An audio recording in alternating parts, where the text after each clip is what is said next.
कीमत है उतना आम इंसान का जानकारी कीमत है। हम अपने राज्य में मतलब दंगा फसाद को फैलने नहीं देंगे। जहां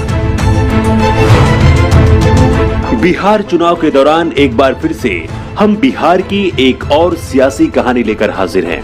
हम में से ज्यादातर लोग लालू यादव के कार्यकाल को भारतीय रेलवे का स्वर्णिम युग जानते, समझते और सुनते आए हैं।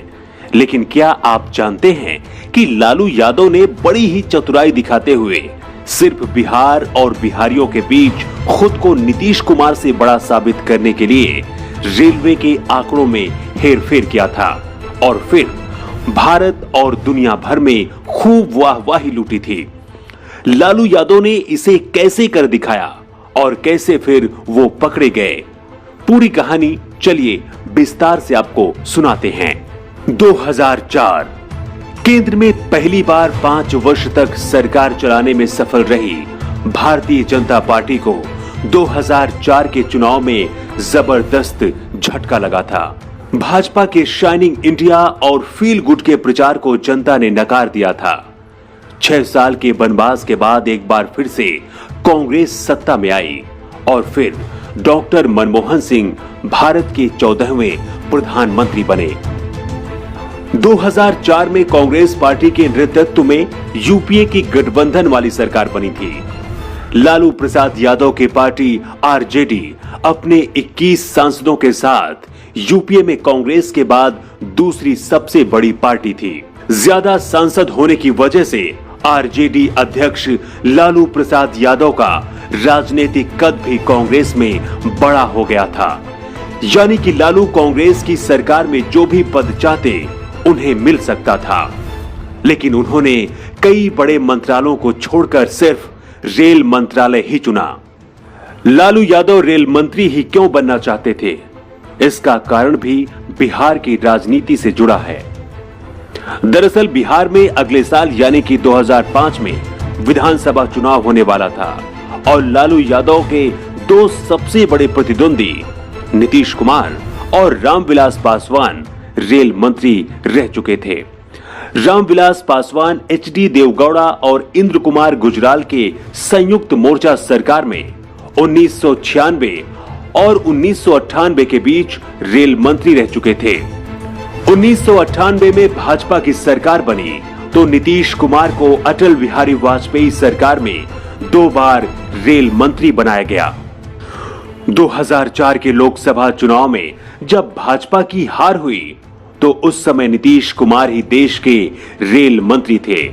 लालू यादव को तो वही कुर्सी चाहिए थी जिस पर नीतीश कुमार बैठते थे। इसकी भी एक वजह थी। दरअसल नीतीश कुमार ने अपने कार्यकाल के दौरान एक कर्मठ रेल मंत्री के रूप में अपनी पहचान बनाई थी। ऐसे में लालू यादव के सामने चुनौती थी कि वो अपने आप को नीतीश कुमार से कैसे बेहतर रेल मंत्री सिद्ध करें और बिहार की जनता को दिखा सकें कि वो नीतीश के मुकाबले ज्यादा प्रभावशाली और सक्षम नेता हैं। 2004 में कांग्रेस की सरकार में लालू यादव रेल मंत्री बन गए। अब बिहार के बाहर भी पूरे देश में लोग उन्हें जानने लगे थे। इस बीच रातों रात लालू एक ऐसी जादू की छड़ी लेकर नई दिल्ली के रेल भवन पहुंचे कि दशकों के घाटे में चल रही भारतीय रेल अचानक लाभदायक बन गई। एक सफेद हाथी को लालू यादव ने लाभदायक बना दिया था, जिसके बाद दुनिया भर में उनकी चर्चा शुरू हो गई।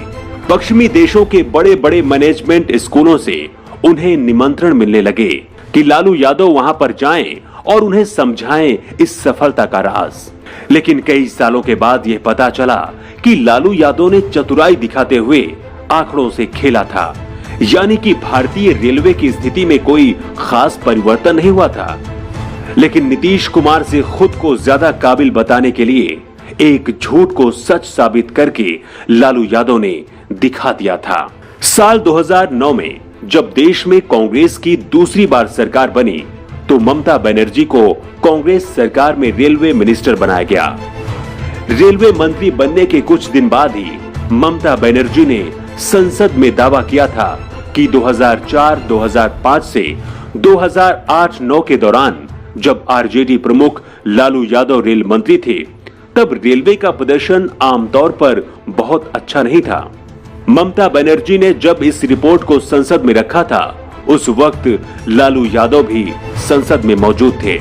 रिपोर्ट के अनुसार साल 2008-9 में यात्री ऑपरेशन का घाटा 14 करोड़ से ज्यादा था। स्टेट्स पेपर के मुताबिक लालू यादव के शासन के दौरान दस्तावेज और आंकड़ों में हेरफेर करके लाभ को बढ़ा चढ़ाकर दिखाया गया था। लालू यादव अपने कार्यकाल को रेलवे का स्वर्णिम युग बताते हैं। सिर्फ लालू यादव ही नहीं, बल्कि हम में से भी ज्यादातर लोग यही समझते हैं, क्योंकि हम यही सुनते आए हैं। लेकिन इसे गलत बताते हुए श्वेत पत्र में वित्तीय दृष्टि से रेलवे का सबसे अच्छा समय 1991 से 1996 को बताया गया था। आपको बता दें कि 1991 और 1996 के दौरान सीके जाफर शरीक भारत के रेल मंत्री थे। हालांकि इस श्वेत पत्र को लालू यादव हमेशा नकारते आए हैं। लालू यादव कहते हैं कि अधिकारियों ने ममता बनर्जी को गुमराह किया था। ऐसा सिर्फ उनकी छवि खराब करने के लिए एक षड्यंत्र रचा गया था।